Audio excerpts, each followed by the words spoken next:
لله رب العالمين والعاقبۃ للمتقین والصلاۃ والسلام علی سید الانبیاء والمرسلین وعلی آلہ وصحبہ اجمعین، اما بعد فاعوذ باللہ من الشیطان الرجیم، بسم اللہ الرحمن الرحیم۔ ان الذین قالوا ربنا اللہ ثم استقاموا فلا خوف علیہم ولا هم یحزنون۔ صدق اللہ مولانا العظیم وصدق رسولہ النبی الکریم الامین۔ مولانا صلی وسلم دائما ابدا علی حبیبک خیر الخلق کلہم والحبیب الذی ترجی شفاعتہ لکل حول من الاحوال منتخب، یا اکرم الخلق مالی من الوذ به سواک عندہ للحادث الاممی۔ زیب مسند صدارت حضور سیدی و مرشدی و مولائی قبلہ پیر صاحب دامت برکاتہ القدسی ہے۔ زینت محفل استاذ العلماء مالک القدسی علامہ ملک شوکت علی چشتی صاحب، نہایت ہی عزت و احترام کے لائق علماء کرام، مشائخ اعظام، برادران اسلام، آپ اور میں، ہم سب یہاں پر عرس مشائخ چشت اہل بہشت میں حاضر خدمت ہوئے ہیں، اور بالخصوص صوفی باصفا درویش خدا پرست حضرت حافظ میاں محمد اشرف صاحب رحمۃ اللہ تعالی علیہ، آپ کے عرس پاک کی اس بابرکت محفل پاک میں حاضر ہیں، اور اس میں کوئی شک نہیں ہے کہ ایسی محافل، ایسی مجالس میں جو شخص حاضر ہوتا ہے وہ اپنی سعادت مندی کا سامان کرتا ہے۔ اگر کوئی تیرہ بخت، کوئی سیاہ بخت بھی ایسی مجالس نور میں حاضر ہو جائے، اس کی سیاہ بختی سعادت مندی میں بدل دی جاتی ہے۔ یقیناً یہ میری بھی اور آپ کی بھی خوش نصیبی ہے کہ ہم یہاں اللہ رب العزت کے اس بابرکت گھر میں یہاں حاضر ہیں۔ حضرات ذی وقار، جب بھی ہم نماز پڑھتے ہیں ایک دعا مانگتے ہیں، اہدنا الصراط المستقیم، اے اللہ مجھے صراط مستقیم پہ چلا۔ چونکہ علماء کرام موجود ہیں یہاں، ہدایت سے مراد ارشاد الی المطلوب ہے کہ صرف منزل دکھانا نہیں، صرف راستہ بتانا نہیں، بلکہ منزل مقصود تک پہنچانا، اس کی ہم دعا کرتے ہیں۔ تو رب تعالی نے اس صراط مستقیم کے حوالے سے مزید رہنمائی فرمائی کہ ان لوگوں کا راستہ مانگو جن کے اوپر میرا انعام ہوگا۔ صراط الذین انعمت علیہم، اے اللہ ہمیں اس راستے پہ چلا جن لوگوں کے اوپر تیرا انعام ہوگا۔ انعام یافتگان کون ہیں؟ قرآن مجید فرقان حمید میں اللہ رب العزت نے ارشاد فرمایا، انعم اللہ علیہم من النبیین والصدیقین والشہداء والصالحین۔ وحسن اولئک رفیقا، انعام یافتگان میں انبیاء کرام ہیں، صدیقین ہیں، شہداء ہیں اور صالحین امت ہیں۔ دوستوں اور بھائیوں، ہدایت کو انعام یافتگان کے ساتھ جوڑ دیا اور ان کا تعارف بھی اللہ رب العزت نے خود کرا دیا کہ ہدایت کے جو روشن چراغ ہیں وہ انبیاء کرام ہیں، صدیقین ہیں، شہداء ہیں اور صالحین امت ہیں، ان کا راستہ مانگو۔ پھر ذہن میں ایک بات آئی کہ جس عہد میں ہم جی رہے ہیں، ہمیں تو بتایا جاتا ہے کہ اللہ کے ساتھ تعلق کو جوڑو، اللہ کے علاوہ اس کی مخلوق میں کوئی شے ہی نہیں، یہ باتیں تو کوئی شے ہی نہیں۔ تو باری تعالیٰ اب اس معاملے میں ہم کس کی مانیں؟ تو پروردگار عالم نے قرآن مجید فرقان حمید میں ہماری رہنمائی فرمائی۔ 10 آیات ہیں جو ان الذین آمنوا وعملوا الصالحات سے شروع ہوتی ہیں، اور ان 10 آیات کے آخر پر، ہر آیت کے آخر پر اللہ رب العزت نے اپنے بندوں کے اوپر کسی نہ کسی انعام کا تذکرہ کیا ہے۔ وقت کے دامن میں تفصیل کی گنجائش نہیں، لیکن میں بطور تبرک چند آیات آپ کی خدمت میں پیش کر دیتا ہوں۔ اللہ رب العزت نے ارشاد فرمایا، ان الذین آمنوا وعملوا الصالحات سیجعل لهم الرحمن ودا۔ فرمایا بے شک وہ لوگ جو ایمان لائے، عمل صالح کیے، ان کی محبت لوگوں کے دلوں میں ہم پیدا کر دیتے ہیں۔ اب میں کہتا ہوں، تم کیسے ان مقبولان بارگاہ، محبوبان بارگاہ کی محبت کو کم کر سکتے ہو، جن کی محبت کے تیر رب تعالیٰ لوگوں کے دلوں میں جلا رہا ہے، جن کی محبت کے چراغ میرے رب نے لوگوں کے دلوں میں روشن کر دیے ہیں۔ تو میرے بھائیوں اور دوستوں، ایک طرف وہ فکر ہے جو خارجی فکر ہے، ایک طرف وہ فکر ہے جو معتزلی فکر ہے، اور ایک طرف وہ فکر ہے جو قرآن کی فکر ہے، جو مصطفیٰ کریم کے فرمان کی فکر ہے۔ اللہ رب العزت نے ارشاد فرمایا، ان الذین آمنوا وعملوا الصالحات کانت لہم جنات الفردوس نزلا۔ فرمایا بے شک وہ لوگ جو ایمان لائے اور جنہوں نے عمل صالح کیے، ہم نے ان کے لیے جنت کی میزبانی تیار کر رکھی ہے۔ دوستان نے کہا فرمایا، ان الذین آمنوا وعملوا الصالحات اولئک هم خیر البریہ۔ بے شک وہ لوگ جو ایمان لائے، جنہوں نے عمل صالح کیے، فرمایا وہ تو ہماری بہترین مخلوق ہے۔ دوستوں اور بھائیوں، رب فرمائے کہ وہ بہترین مخلوق ہے، لیکن آج کا فتنہ باز بندہ جس کی فکر اور جس کے فتنے کے عزائم ترکیبی خارجی بھی ہیں، معتزلی بھی ہیں، رافضی بھی ہیں، ناصری بھی ہیں، وہ کہے کہ بابت شاہی کوئی۔ میرے بھائیوں اور دوستوں، یہ خارجی فکر ہے۔ بخاری شریف کی حدیث پاک ہے، صحابہ کرام رضوان اللہ تعالی علیہ اجمعین سب سے زیادہ بدترین مخلوق، شریر ترین مخلوق ان لوگوں کو سمجھتے تھے کہ وہ آیات جو بتوں اور کفار کے بارے میں نازل ہوئی ان کو یا اللہ میں چسپاں کر دیا۔ کان عبداللہ ابن عمر شراہما شراہ الخلق اللہ وقال انہم انطلقوا الى حیات نزلت فی الکفار فجعلوها علی المؤمنین۔ صحابہ کرام بھی ان لوگوں کو بدترین مخلوق سمجھتے تھے کہ وہ آیات جو بتوں اور کافروں کے لیے ہیں ان کو اولیاء اللہ کے اوپر چسپاں کر دیا جائے، مومنین کے اوپر چسپاں کر دیا جائے۔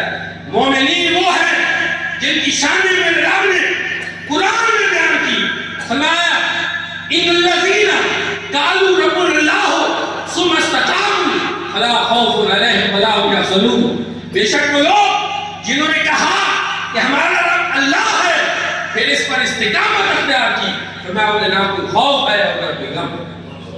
فرمایا ان الذین قالوا ربنا اللہ ثم استقاموا تتنزل علیہم الملائکۃ الا تخافوا ولا تحزنوا وابشروا بالجنۃ التی کنتم توعدون۔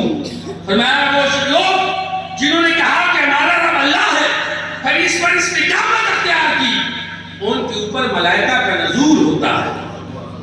دوستان ذکر، استقامت یہ ایک پورا سبجیکٹ ہے، یہ ایک پورا مضمون ہے، اس پہ بڑے تفصیل سے بات ہو سکتی ہے، لیکن میں عہد حاضر میں اگر نسل نو کو استقامت سمجھانا چاہوں تو اس کے لیے میں آپ کو یہ کہہ سکتا ہوں کہ اگر استقامت کا کوئی پیکٹ ہے تو مفسر قرآن، مفکر اسلام، نواز حضرت ضیاء الامت جسٹس پیر محمد کرم شاہ وزیر رحمۃ اللہ تعالیٰ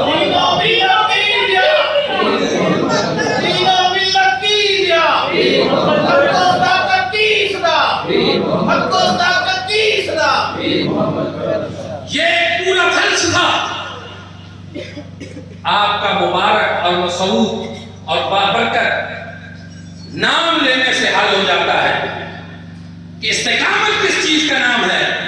رضا الہی کی تلاش، تعلق باللہ، تعلق بالرسول، تعلق بالقرآن، تعلق بالحدیث، اور اولیاء اللہ کی محبت، اور تمام فتنے ان کا رد، چاہے وہ معتزلہ جدید ہو، فتنہ انکار سنت ہو، فتنہ انکار ختم نبوت ہو، تمام فتنوں کا رد جو ہے وہ حضور سیدی ضیاء الامت نے فرمایا۔ نبی کا جو غلام ہے، نبی کا جو غلام ہے، نبی کا جو غلام ہے، نبی کا جو غلام ہے، نبی کا جو غلام ہے، حق و صداقت کی صدا، حق و صداقت کی صدا، صبر کرم کی برسات۔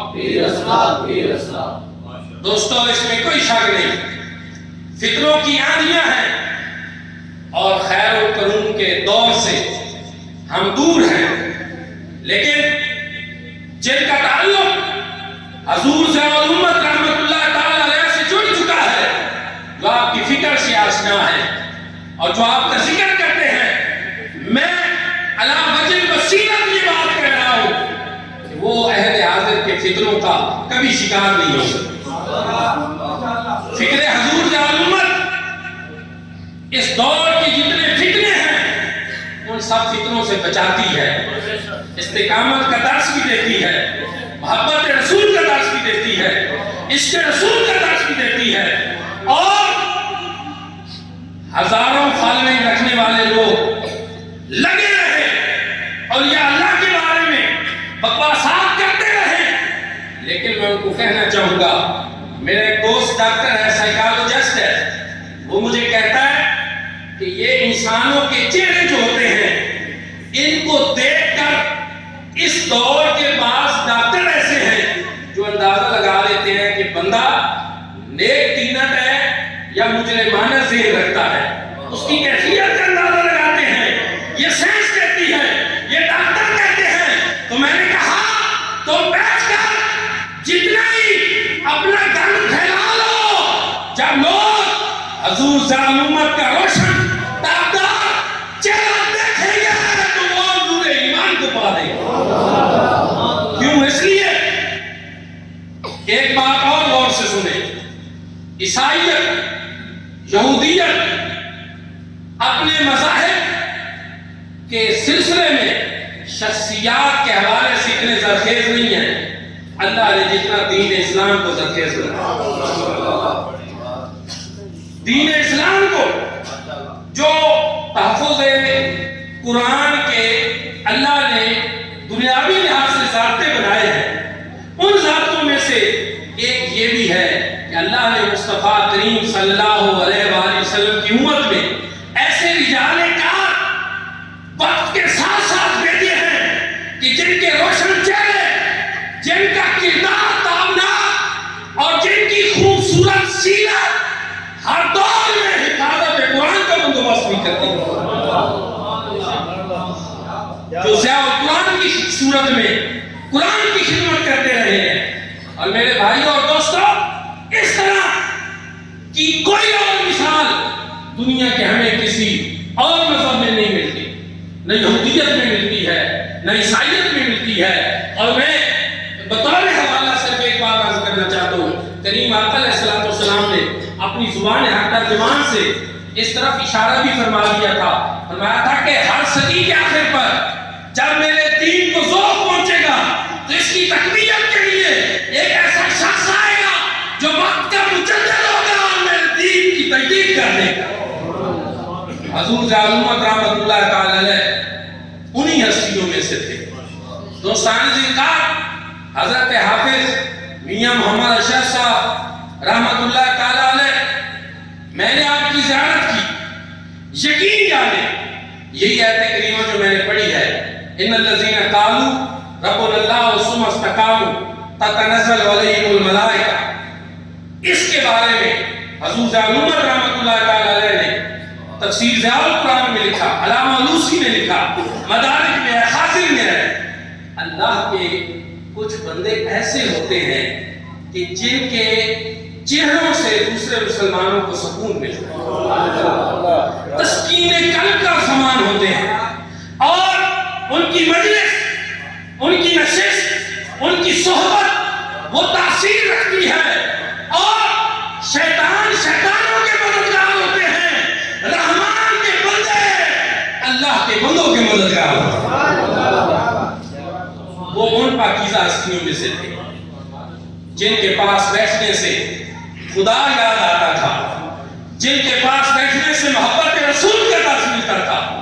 اور تین چیزیں علماء تفسیر نے بیان کی ہیں کہ ملائکہ کا نزول، تتنزل علیہم الملائکہ، 3 بار بشارت دینے کے لیے ملائکہ نازل ہوتے ہیں۔ کب کی؟ جب بندہ مومن اس دنیا سے پردہ فرمانے لگتا ہے، ملائکہ آتے ہیں۔ مجرموں کا اس دنیا سے جانا اور ہے، اطاعت گزار لوگوں کا جانا اور ہے۔ صدا لگتی ہے، یا ایتھا النفس المطمئنہ ارجعی الی ربک راضیۃ مرضیہ۔ ملائکہ آتے ہیں، برات لے کر آتے ہیں، کیوں آئے ہو، کس لیے آئے ہو؟ اللہ کا محبوب بندہ ایک خاص جہان میں رہا ہے، دوسرے جہان میں انتقال کر رہا ہے، ایک حالت سے دوسری حالت میں منتقل ہو رہا ہے، زندگی کا ایک سلسلہ اب عالم برزخ کی طرف جا رہا ہے۔ ہم اس کو پورے شیان شان اہتمام اور پروٹوکول کے ساتھ اس دنیا سے دوسرے دار کی طرف منتقل کر رہا ہے۔ اور دوسری مرتبہ عالم برزخ میں ملائکہ کا نزول ہوتا ہے، اور تیسرا جب عالم برزخ سے عالم محشر کی طرف بندہ مومن جائے گا، پھر ملائکہ کا نزول ہوتا ہے۔ میرے بھائیوں اور دوستوں، آپ غور کریں، آج دنیا کے وہ لوگ جو کہتے ہیں کہ یہ کوئی چیز ہی نہیں، رب تعالیٰ نے ان کے لیے کتنے پروٹوکول بنا رکھے، کتنا اہتمام کر رکھا ہے، رب تعالیٰ نے ان کی کتنی عظمت بلند کی ہے، کتنی شان بلند کی ہے۔ اور آخری بات یہ ہے کہ اگر یہ عقیدہ اور نظریہ رکھا جائے کہ نہیں یہ کوئی چیز ہی نہیں ہوتے، تو میرے بھائیوں اور دوستوں، پھر اطاعت گزاروں اور مجرموں کے درمیان فرق کیا ہے؟ اللہ کے محبوب اور مقبول بندے، ان کی عظمت بھی ہوتی ہے، ان کی شان بھی ہوتی ہے۔ مصطفیٰ کریم صلی اللہ علیہ وسلم کا ایک فرمان آپ کی خدمت میں پیش کر کے اپنی بات ختم کرتا ہوں۔ میرے آقا نے ارشاد فرمایا، اِنَّ مِنْ عِبَادِ اللَّهِ مَن لَّوْ أَقْسَمَ عَلَى اللَّهِ لَأَبَرَّهُ۔ فرمایا میرے اللہ کے کچھ ایسے بندے بھی ہوتے ہیں جو اگر کسی معاملے میں قسم اٹھا دیں کہ اللہ کی قسم ایسا ہوگا تو رب تعالیٰ ویسا ہی کر دیتا ہے جیسے ان قسم ہوگا۔ رب تعالیٰ تو ان کے ناز اٹھاتا ہے، ان کی ناز برداریاں کرتا ہے، رب تعالیٰ ان سے محبت کرتا ہے، رب تعالیٰ ان سے پیار کرتا ہے، اور رب تعالیٰ فَاتَّبِعُونِی یُحْبِبْکُمُ اللَّہ کی صورت میں ان کو اپنا محبوب بنا۔ تو دعا ہے کہ اللہ کریم ہم سب کو ایسے محبوبان بارگاہ اور مقبولان بارگاہ ہستیوں کے ساتھ ہمیشہ جڑے رہنے کی توفیق عطا فرمائے۔ وآخر دعوانا الحمدللہ۔